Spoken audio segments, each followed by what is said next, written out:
NSUನವರು ಆಯೋಜಿಸಿದ ಈ ಪ್ರತಿಭಟನೆಯಲ್ಲಿ ಭಾಗವಹಿಸಿದ NSUನ ಪದಾಧಿಕಾರಿಯಾದ ಸುವನ್ ಆಳ್ವರವರೇ, ಉಳ್ಳಾಲ ಬ್ಲಾಕ್ ಕಾಂಗ್ರೆಸ್ನ ಅಧ್ಯಕ್ಷರಾದ ರಮೇಶ್ ಶೆಟ್ಟಿ ಅವರೇ, ಮಾಜಿ ತಾಲೂಕ್ ಪಂಚಾಯತ್ನ ಅಧ್ಯಕ್ಷರಾದ ಮೊಹಮ್ಮದ್ ಮೋನ್ರವರೇ, ಉಸ್ಮಾನ್ ಕಲ್ಲಪುರ ಅವರೇ, ಸಾಹಿಲ್ ರವರೇ ಮತ್ತು ಫರೀದ್ ರವರೇ, ಕಾಂಗ್ರೆಸ್ ಕಾರ್ಯಕರ್ತರೇ, ಹಾಗೆಯೇ NSUನ ಪದಾಧಿಕಾರಿಗಳೇ, ಹಾಗೆಯೇ ವಿದ್ಯಾರ್ಥಿ ವೃಂದದವರೇ,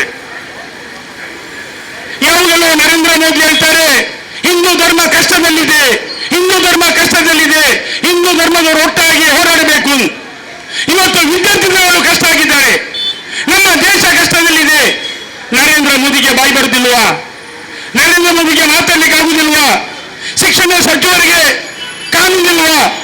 ಅವರಿಗೆ ಕಣ್ಣು ಕಾಣುವುದಿಲ್ವಾ? ಇವತ್ತು ವಿದ್ಯಾರ್ಥಿ ವೃಂದ, ವಿದ್ಯಾರ್ಥಿ ಸಮೂಹ ಕಷ್ಟದಲ್ಲಿದೆ.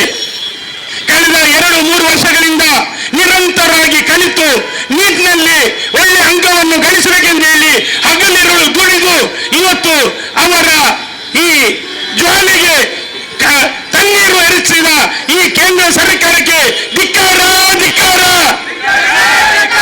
ಧಿಕ್ಕಾರ, ಧಿಕ್ಕಾರ, ಧಿಕ್ಕಾರ, ಧಿಕ್ಕಾರ. ಪ್ರತಿಯೊಂದು ಹೆತ್ತವರಲ್ಲಿ ಮನಸ್ಸುಂಟು, ನನ್ನ ಮಗ ಡಾಕ್ಟರ್ ಆಗಬೇಕು, ನನ್ನ ಮಗ ಒಳ್ಳೆ ಮಾಡಿ ಕಲಿಯಬೇಕು ಅಂತೇಳಿ. ಆದರೆ ಇವತ್ತು ಸರ್ಕಾರ ಏನು ಮಾಡಿತು? ಭ್ರಷ್ಟ ಅಧಿಕಾರಿಗಳು ಏನು ಮಾಡಿದ್ರು? ಯಾರೆಲ್ಲ ಹಣಕ್ಕೆ GDP ಹಣಕ್ಕೋಸ್ಕರ ಬಡವರ ಜೀವನದ ಮೇಲೆ ಆಟ ಆಡಿತ್ತು. ವೀರಪ್ಪ ಮೊಯ್ಲಿ ಅವರು ಕರ್ನಾಟಕದ ಮುಖ್ಯಮಂತ್ರಿ ಆಗಿರುವಾಗ ಕಡು ಬಡವನ ಮಗಳು, ರೈತನ ಮಗಳು ಒಬ್ಬ ಡಾಕ್ಟರ್ ಆಗಬೇಕು ಎಂಬ ಕನಸು ಕಂಡಿದ್ರು. ಅದಕ್ಕೆ ನೀಟ್ ಎಕ್ಸಾಮ್ ಅನ್ನು ಮಾಡಿದ್ರು. ನೀಟ್ ಎಕ್ಸಾಮ್ನಿಂದ ನಮ್ಮ ರಾಜ್ಯದ ಮಕ್ಕಳಿಗೆ, ವಿದ್ಯಾರ್ಥಿಗಳಿಗೆ ಡಾಕ್ಟರ್ ಆಗುವ ಕನಸು ನನಸಾಗ್ತಿತ್ತು. ಕಡು ಬಡವರ ಮಕ್ಕಳು ಸಮೇತ ಡಾಕ್ಟರ್ ಆದರು. ಆದರೆ ನರೇಂದ್ರ ಮೋದಿ ಮಾಡಿದ್ರೇನು?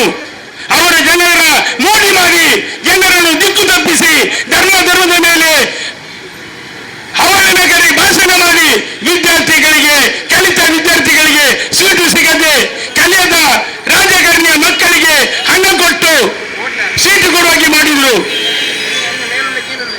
ಹಣ ಕೊಟ್ಟು ಓಟು ಪಡೆದುವರಿಗೆ ಅಭ್ಯಾಸ ಆಗಿದೆ.